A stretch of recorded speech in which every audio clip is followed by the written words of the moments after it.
राजा रहा होगा बाइबल में, वो डाउन तब हुआ, वो ऊपर से नीचे तब आया जब उसने प्रभु की आज्ञा का पालन नहीं किया, जब वो अपने मन के अनुसार चला। शुरुआत करेंगे इन्हीं सब बातों से, इन्हीं कुछ बातों को हम देखेंगे। शैतान, आज हम बोलते हैं शैतान, बोलते हैं शैतान। शैतान क्या है? क्या चीज है शैतान?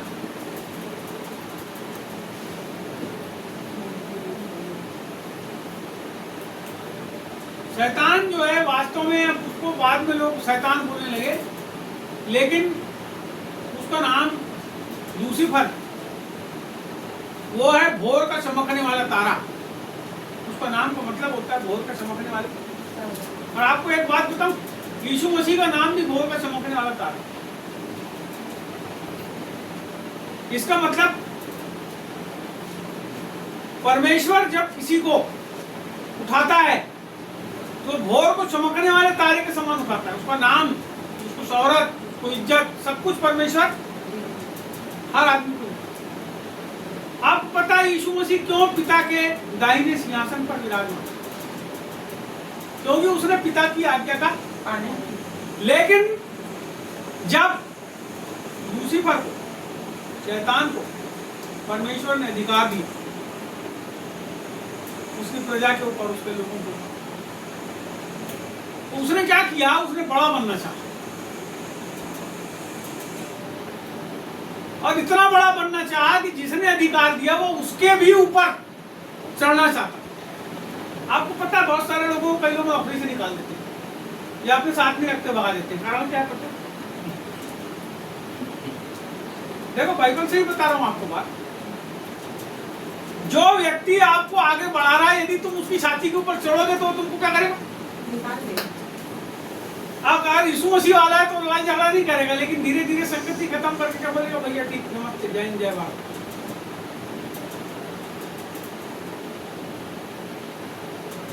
इसीलिए बाइबल कहती है अपने अगुओं के अधीन।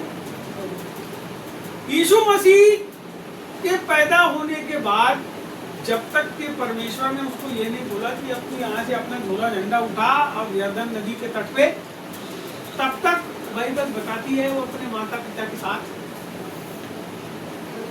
हो सकता है उसका पिता उस समय तक खत्म हो गया होगा, संसार का जो पिता था उससे पैदा नहीं हुआ था, लेकिन हो सकता है कि जिससे उसने बड़ाई का काम सीखा, यूसुफ से, जिसके साथ साथ वो लकड़ी काटने गया, लकड़ी लाया, लकड़ी पर रंदा मारा, गड्ढा किया, सब किया, उनके अधीन रहा। बाइबल बताती है उसका एक नाम है बड़ाई का बेटा।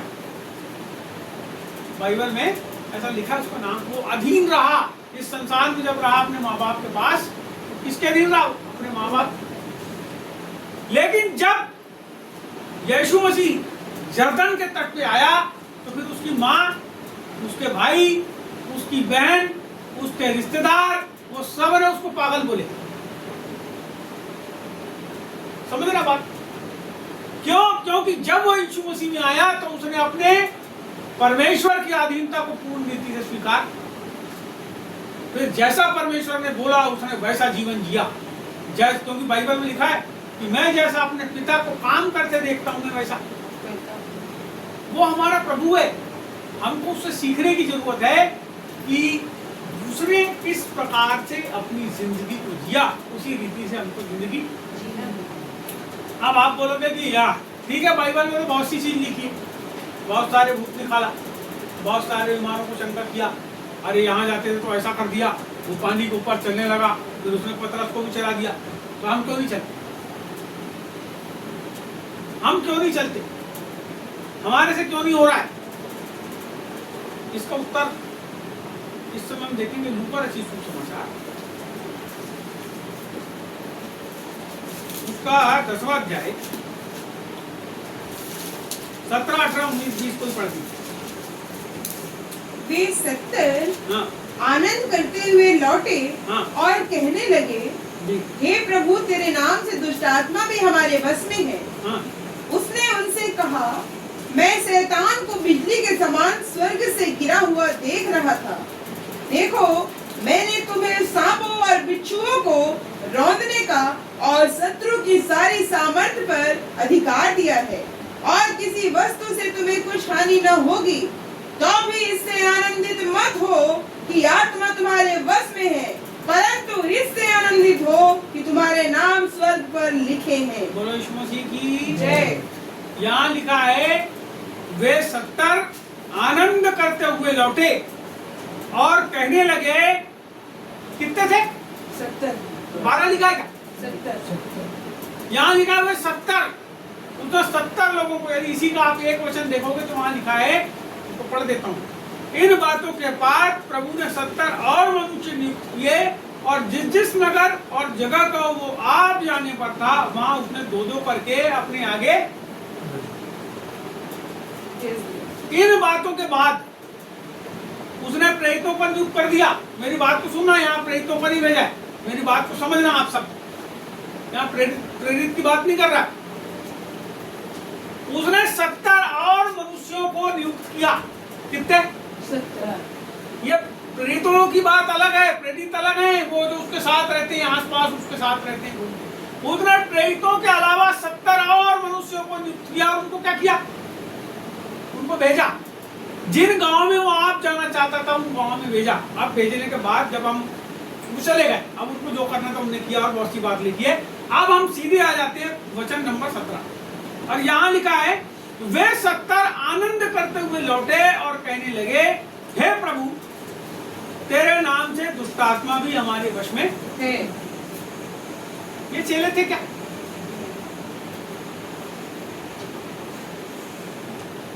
ये चेले थे? नहीं। ये कौन थे? चेला कौन है? मान लो आज मैं सेवा कर रहा हूं, और मैं सेवा करते करते कोई मेरे को 2-4 लोग ऐसे मिल गए जो जिनको मैं बोलूं, भैया आप मेरे साथ रहा करो, मैं जहां जाता हूं मेरे साथ चला करो, मैं परमेश्वर का काम करता हूं, आप मेरे साथ रहो, और उनको मैं अपने साथ ले लूं, और ले करके वो लोगों को मैं अपनी सब चीजों को सिखाऊं, बताऊं, एक एक चीजों को कैसा करना है, क्या करना है, किससे कैसी बात करना है, कैसे व्यवहार करना है, कैसी क्या करना है, कैसा क्या करना है, कैसा क्या करना है। तो ये कौन होगा? लेकिन ये लोग की बात नहीं कर रहा है। वहां लिखा है, जब उसके पास खूब सारे लोग आने लगे, भीड़ की भीड़ आने लगी। कितने लोग को खाना खिलाया था भैया उसने? कितने लोग को खाना खिलाया था? कितने? 5। और उसके बाद 3000, 4000 और 5000 को भी खिलाया था। कितने हो गए? ये लिखा है आदमियों की संख्या, और हर बार जब जहाँ आदमी जितने रहेंगे उससे ज्यादा औरतें। बात समझना, वहां आदमी की संख्या लिखी है। अब ये सोचो, प्रभु के पास इतने सारे हो गए।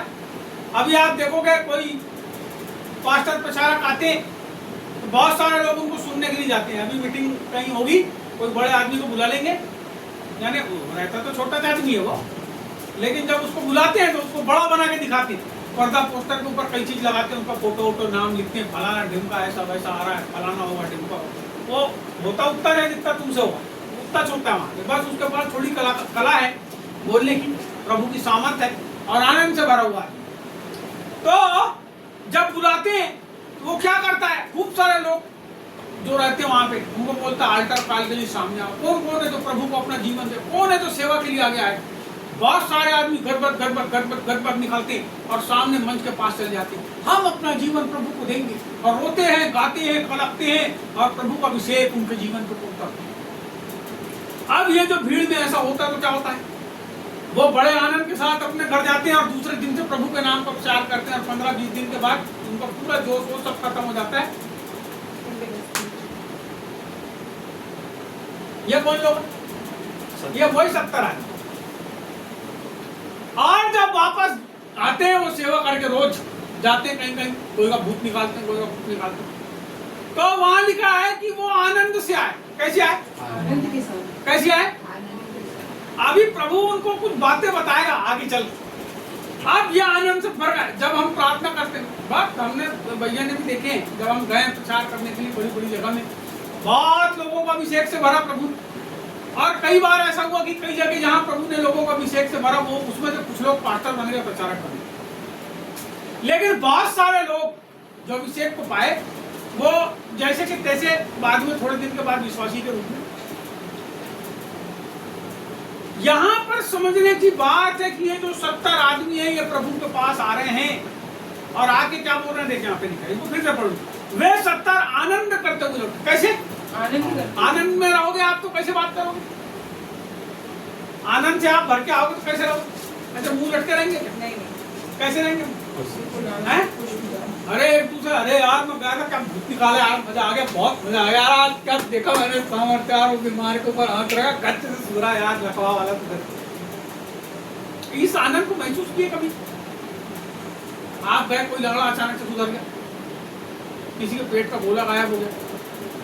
मैंने सब चीज को देखा, मैं बता रहा हूँ आपको। सब बातों को परमेश्वर ने सेवकाई में दिखाया, बहुत सारे लोगों को सुधारा, बहुत सारे लोग जिनके हाथ पैर काम नहीं करते थे तुरंत इमीडिएट तुरंत सुधर कर काम करने लगे। बहुत से लोग की भूत निकल कर, बहुत सारा कुछ बगैर उनके लिए प्रार्थना किए परमेश्वर ने वो काम को किया। और मैं भी बहुत आनंद के साथ भर के घूमता रहा। मैं कुछ बात बता रहा हूँ, उसको समझना।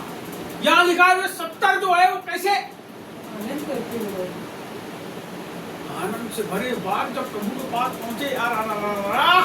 अब देखो यहाँ पे बोलता है, हे प्रभु तेरे नाम से दुष्टात्मा भी हमारे वश में, क्योंकि जब ये गए तो क्या करेंगे? लकवे की झोले की दुष्टात्मा को भगाए, फलाने को भगाए, ढिमते को आए, बोले दुष्टात्मा प्रभु हमारे वश। और किसको आके बता रहे? प्रभु को बताए, किसको बता रहे? भेजने वाले। मेरे को पता है कि मैं जिस चीज को बेचने जा रहा हूँ, जब मैं लेके जाऊंगा बाजार के अंदर पूरा माल मेरा, और वो माल यदि मैं दूसरे लोगों को दूं और बोलूं कि जाओ तुम लोग भी बेच के आना, और जब वो जाएंगे तो क्या करेंगे? बेच के आएंगे। तो कैसे आएंगे? वो आनंद से भर के आएंगे ना। अरे भैया तुमने सामान दिया था, पूरा बिक गया, मेरा इतना फायदा हो गया। अरे 200 समोसे बनाया था यार, 250 समोसे का ऑर्डर आ गया। आनंद से नहीं भरोगे? भरोगे। परमेश्वर जो है जब किसी को भेजता है ना, तो वो आनंद से भरे हुए लौटते हैं। और अब यहाँ पे कुछ हो रहा है, ये आनंद से भर के लौटे और बता रहे हैं प्रभु को आके। किसको आके बताएं? किसी और को बताएं? तो भेजा किसने? और जब भेजा तो बोला मैं तुमको क्या करता हूँ? अधिकार देता हूँ दुष्टात्मा। जब बोला तो जाओगे तो ऐसा करना, वैसा करना, फलाना पढ़ लेना उसको, फलाना करना, ढिमका करना, ऐसा करना, सब बता के भेजा। जब आए तो बोलते हैं प्रभु, और बहुत आनंद से आके बोले प्रभु दुष्ट आत्माएं भी हमारे बस में। अब यहाँ यीशु मसीह उत्तर दे रहा है, उसने उनसे कहा मैं शैतान को बिजली के समान स्वर्ग से गिरा हुआ देख रहा था। देख रहा हूं नहीं बोला उसने, देख रहा। मेरी बात सुनो, उसने देख रहा हूं नहीं बोला, उसने बोला देख रहा था। इसका मतलब यह हुआ कि जब मैंने तुमको भेजा और आश्चर्य कर्म होने लगे, तो शैतान को मैं स्वर्ग से बिजली के समान नीचे जमीन पे उसके अधिकार, उसकी शक्ति, उसकी सामर्थ्य जो है वो सब कुछ कैसी हो गई? नेस्तनाबूत हो गई, धराशायी। ऊपर से जब बिजली जमीन पे गिरती है उसकी शक्ति समाप्त हो जाती है, जहां गिरती है वहां पे विनाश हो जाता है।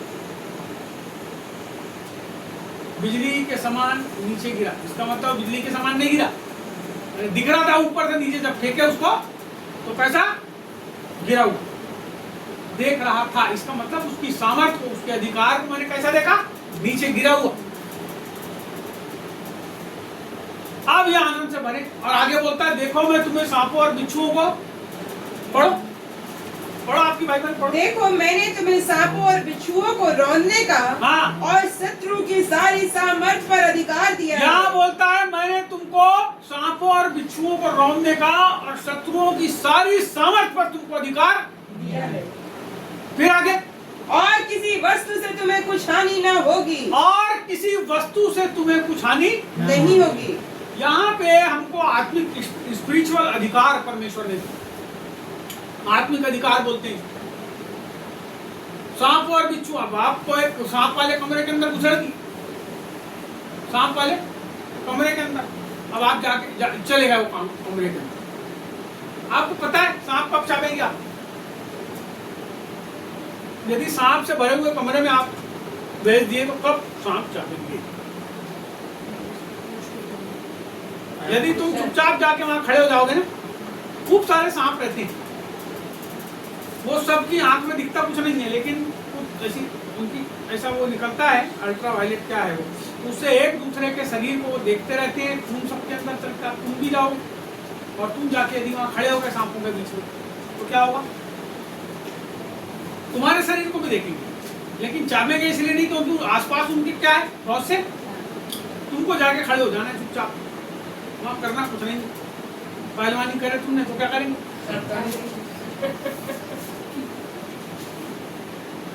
वहां चुपचाप खड़े ही रहना, तुम पर बढ़ जाओ, तुम्हारे ऊपर चढ़ेंगे, घूमेंगे, फिर नीचे उतरेंगे, तुमने उनको झीके तो चाबी देंगे,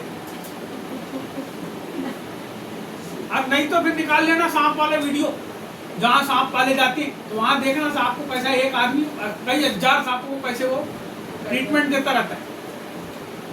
अब वही सांप वाले कमरे के अंदर में एक चूहे को फेंक देना, चूहा होता है चूहा, एक चूहे को फेंक देना और उसके बाद देखना आप उस कमरे की हालत, पूरे सांप एक दूसरे को क्या करेंगे, तो चूहा जब भगेगा तरबर उनके ऊपर, तो उसको खाने के लिए वो कूदेंगे उसके ऊपर, और जब कूदेंगे तो और आगे भगेगा, तो एक दूसरे को क्या करेंगे, चाप चूप के।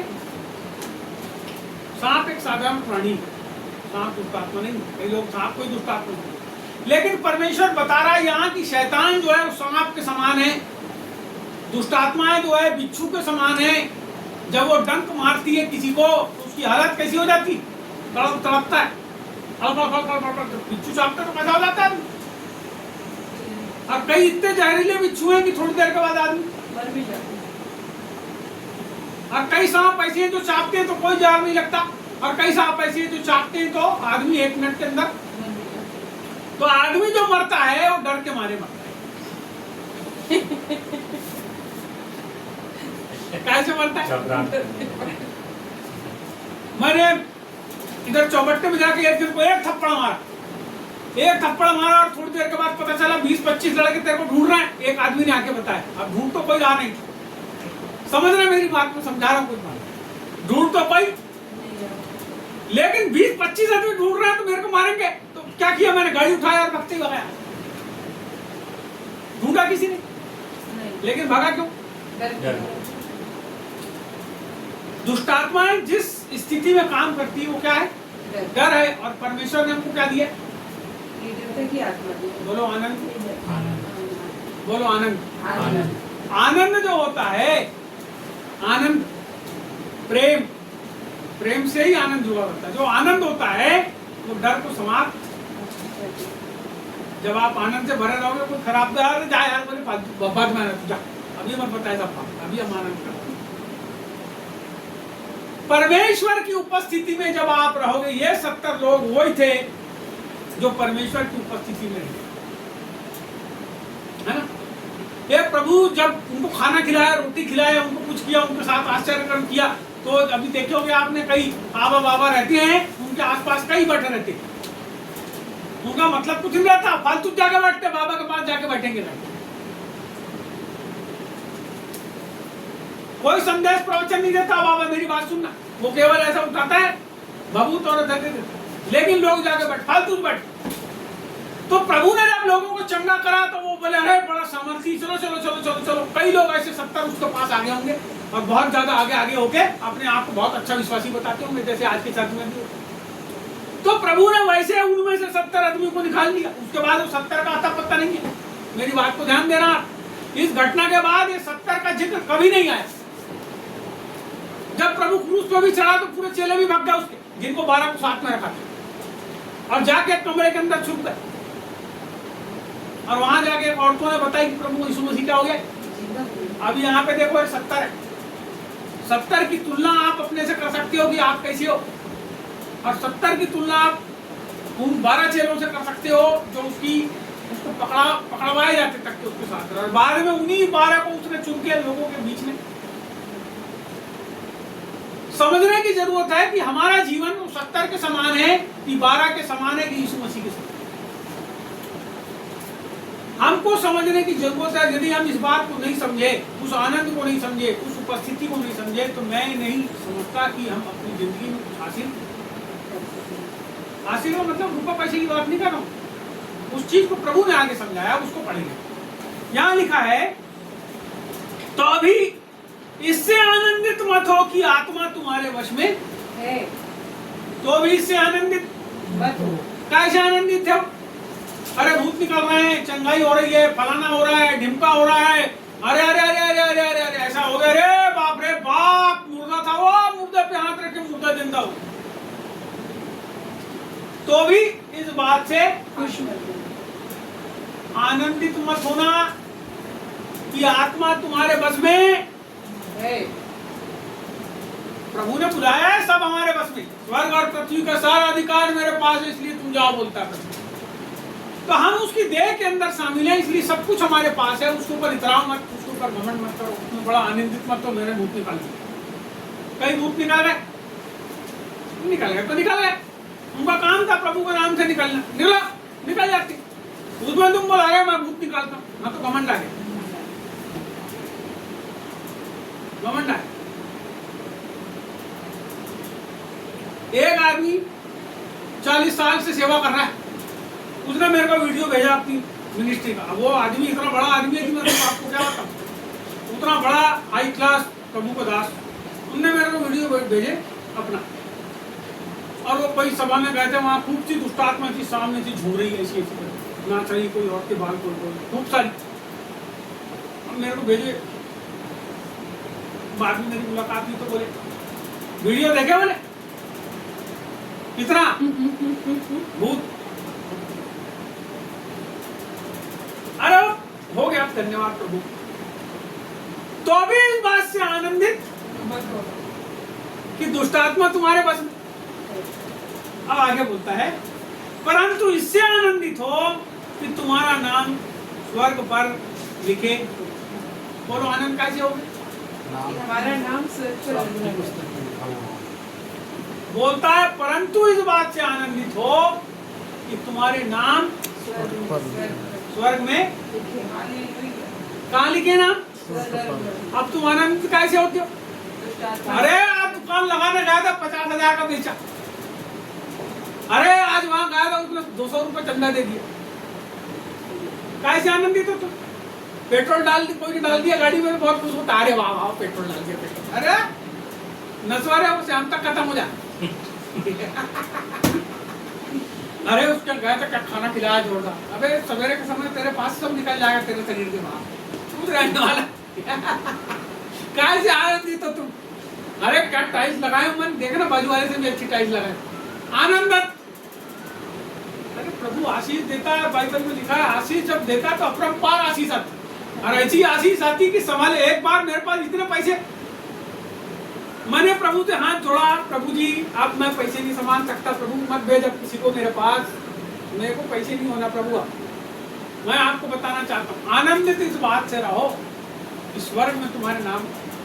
मैं सच्ची घटना बताता हूँ, इतने पैसे दिया कि मैं घबरा गया एक बार, सही की बात बता रहा हूँ। इतने पैसे दिया, इतने पैसे दिया, इतने पैसे मेरे जेब में रखने की जगह नहीं, नोट को घुमड़ के भरा में। अब फिर प्रभु से बोला, प्रभु जी घबरा गया। आप भी घबरा जाओगे, लेकिन वो घबराने के पीछे वो देखो बाइबल में लिखा, बढ़ती किसकी ओर से होती है? यहोवा की ओर से। और जब वो बढ़ाता है ना, तो बढ़ाने में प्रभु के अधीन हो जाओ। फूलो मत था फुग्गा जैसे, फाड़ा से फूटता है तो पूरे लोग देखते कैसा फूटता कैसा, बहुत मजा लेते हैं, हंसते ना लोग। आप जा रहे हो मोटरसाइकिल चक्का फूट जाएगा, लोग क्या बातें थोड़ी ना तुम्हारा चक्का बदलने, हंसते हैं, चक्का फूट गया, हो चक्का फूट गया, गिर गया, कोई गिर जाता है, हंसने वाले हंसते हैं, बेचारा झूठता है, झाड़ता है। सतर्क रहो, मसीही जीवन सतर्क जीवन जीने का, क्योंकि आपको नहीं पता शैतान जो है वो फाड़ा खाने वाले नुकसान नहीं कर सकता जी कुछ। यदि कोई समस्या आ भी गई, आप प्रार्थना करोगे यीशु के नाम से, समस्या नहीं कर सकते। कोई जहर, कोई डंक आपके जीवन पर काम नहीं कर सकता। लेकिन बाइबल हमको यहाँ विपरीत बात बताती है। वो बताती है कि तुम इस बात से आनंदित हो, ईश्वर में तुम्हारे नाम। हमको विचार करने की जरूरत है कि हम वास्तव में परमेश्वर के उस आनंद में, उस अभिषेक में, उस प्रेम में हम बहते हैं कि नहीं। हम परमेश्वर की उस दिव्य उपस्थिति को अपने साथ लिए चलते हैं कि नहीं? हमारा जीवन परमेश्वर के अनुसार है कि नहीं? मैं आपको बताऊं, ये आश्चर्य, चंगाई या जो कुछ भी है, इसकी शुरुआत कैसे होगी, इसको भी आप थोड़ा समझ लो और इसके बाद में समाप्त करूंगा। उसी के जस्ट नीचे पद है 21, वहां लिखो, उसी घड़ी वह पवित्र आत्मा में होकर आनंद से भर गया। और रुक जाओ, क्या लिखा है? उसी घड़ी वह पवित्र आत्मा में होकर, किसमें होकर? पवित्र आत्मा में होकर आनंद से भर गया। उसी घड़ी, जिस समय वो बात कर रहे थे ना आनंद की, और प्रभु ने ऐसा बात बोला, उसके उसी के तुरंत बाद, उसी घड़ी क्या हुआ? उसी घड़ी वह पवित्र आत्मा में होकर, वो पवित्र आत्मा में होकर, किसमें होकर? पवित्र आत्मा में होकर, पवित्र आत्मा में होकर। अभी यहाँ समझने की जरूरत है। आप जो आनंद से भरे हो, वो आश्चर्य कर्मों से, रुपए के पैसे के आने से, या कोई बिजनेस करने से आनंद में भरे हो, या पवित्र आत्मा में होकर आनंद से, दोनों बात में बहुत फर्क है। दोनों बात में बहुत फर्क है बेटा। जब कोई चीज हम खरीद के लाते हैं तो कितने आनंद से भर जाते हैं, क्योंकि आपने कोई चीज को आप बहुत दिन से तलाश कर रहे थे और वो आपको मिल गई, तो है ना, आनंद से भर जाते। लेकिन पवित्र आत्मा में होकर आनंद से भरना आपकी जिंदगी से कभी समाप्त नहीं होगा। वो आनंद कभी समाप्त नहीं होगा। मैं आपसे बताना चाहता हूँ, इस अंतिम स्थिति पे आना चाहता हूँ, और ये बात आपको मैं बताना चाहता हूँ कि पवित्र आत्मा में होकर आनंद से, पवित्र आत्मा की ओर से आनंद का आना और संसार की ओर से आनंद का आना, या कुछ चीजों को देखकर, प्रभु की ओर से दी हुई चीजों को देखकर आनंद में आना, इसमें बहुत फर्क है। और ये जो आत्मा का आनंद है, जो आत्मा में हम आते हैं और जो आनंद से भरते हैं, इसको हमारे जीवन के अंदर होना बहुत जरूरी है। यदि ये हमारे पास नहीं है तो पूरी दुनिया का सब कुछ भी आप प्राप्त करोगे तो वो सब फीका है, सब कुछ फीका है। आनंद प्रभु की आत्मा में होकर प्राप्त करना। आपको मालूम, जब हम सेवकाई करते थे और करते हैं आज, हम इस बात को सोच के चलते हैं या जीवन जीते हैं। आपने अपने जीवन में कभी हर समय यीशु यीशु यीशु यीशु यीशु की लौकी जय, यीशु प्रभु तेरी जय, या हमारे काम में प्रभु, जब हम कहीं गए हैं तो बैठ के प्रभु के बारे में चिंतन करना, उसी का नाम जपना, उसी का नाम रटना, ऐसा कभी महसूस किया आपने? हर समय चलते फिरते, आपको पता है वो ही जो चीज थी, अब है कि नहीं मालूम आपके जीवन में, लेकिन वो जो चीज थी, जब दिमाग के अंदर चलता रहता था, मैं प्रभु को काम करना है, प्रभु को काम करना है, प्रभु के लिए जाना है, प्रभु के लिए ऐसा करना है, प्रभु के लिए वैसा करना है, ये जो चीज थी जो आपके अंदर एक आनंद को उत्पन्न करती थी, वो आत्मा में का आनंद था, जो आपको प्रभु के कामों को करने के लिए प्रोत्साहित करती। तो प्रभु के उस आनंद में अपने जीवन को लेकर के आना किसके द्वारा संभव है? दरवाजा कैसे खोलो? दरवाजा कैसे खोलो? दरवाजा कैसे खोलो? दरवाजा कैसे खोलो? आपसे फिर से पूछ रहा हूँ, दरवाजा कैसे खोलो? देख, मैं द्वार पर खड़ा हुआ, दरवाजा कैसे खोलो? ये मुंह है ना, द्वार है, द्वार है।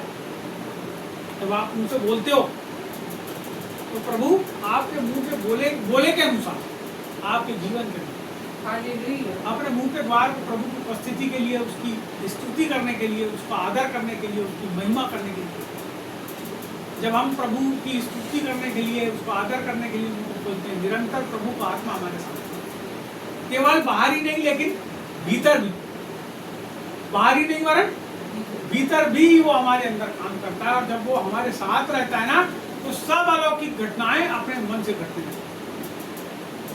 तो इस बात से आनंदित मत हो कि आत्मा तुम्हारे बस में है। किस बात से आनंदित हो कि तुम्हारे नाम स्वर्ग पर लिखे हैं। अरे इससे बड़ा आनंद कोई नहीं है कि हमारे नाम स्वर्ग में। हालेलुया। आपको पता है, स्वर्ग के अंदर जाओगे तो जिसका नाम अंदर होगा, जिसके नाम तक रजिस्ट्री होगी जगह की, वही आदमी प्रवेश करेगा। कई लोग कई प्रकार की बात करते हैं, लेकिन हमको इस बात को समझना है हमारा नाम प्रभु के स्वर में लिखा है या नहीं। अब इसका एक नफुआ है, अपन उसको बाद में देखेंगे, लेकिन अभी हमको इस आनंद में भागना, इस बात को समझना। मेरी बात आज जो मैंने बोला समझ आई आपको? तो निरंतर हम जो काम करते हैं, हम जो चाल चलते हैं, उसमें प्रभु की उपस्थिति होना जरूरी है। उसमें परमेश्वर का हमारे जीवन से उसके प्रति समर्पण होना जरूरी है। हमारे जीवन से निरंतर उसकी महिमा होना जरूरी है। तो वो जो महिमा है उसके द्वारा हम उसके आश्चर्य कर्मों को देखेंगे, देखते रहेंगे, और वो आश्चर्य कर्म अपने मन से होते रहेंगे। जो बात को आप सोचते हो ना कि ऐसा मेरे साथ होना चाहिए, आपको पता है जब आप प्रभु की स्तुति महिमा आराधना करते रहते हो तो वो जो आप सोचते रहते हो ना वो परमेश्वर के पास जाता है, क्योंकि उस समय वो आपके पास है। और बाइबल में लिखा है वो मन को नाचने वाला। इसलिए आराधना स्तुति भक्ति करते हुए निरंतर अपने आप को प्रभु में बना के, जब भी आप कुछ सोचो, कई बार हम सोचते हैं यार आज बहुत दिनों का फलानी चीज कुछ खाने को मिलेगी क्या प्रभु, क्योंकि हम उस समय प्रभु से प्रभु की आराधना करते रहते हैं, तो प्रभु से ही बात कर लेते हैं फलानी चीज मिलेगी। अचानक से वो चीज क्या पता कोई हमारे घर में लाके छोड़ के चले जाते, अरे प्रभु जी बहुत दिन हो गए फलाने आदमी से नहीं मिला, अचानक वो तुम्हारे घर में आके बैठे, तुमको जाना भी नहीं पड़ा। आपको पता है काम कैसे होती है? प्रभु की आत्मा में जब आप रहते हो तो वो प्रभु की आत्मा में से वो आनंद आपके जीवन के अंदर प्रभु की ओर से अरे फिर आप क्या बोलते मालूम है, जब वो काम होता है तो अरे प्रभु मैंने सोचा भी नहीं था तेरी ओर से ऐसा होता। आदमी की सोच बदल जाती, आदमी के विचार बदल जाते। इस बात को हमको समझना है कि जो हमारे अंदर है वो उससे, जो इस संसार के अंदर उससे, और वो वही है जो सब कुछ को असंभव को संभव कर सकता है। केवल परमेश्वर। आइए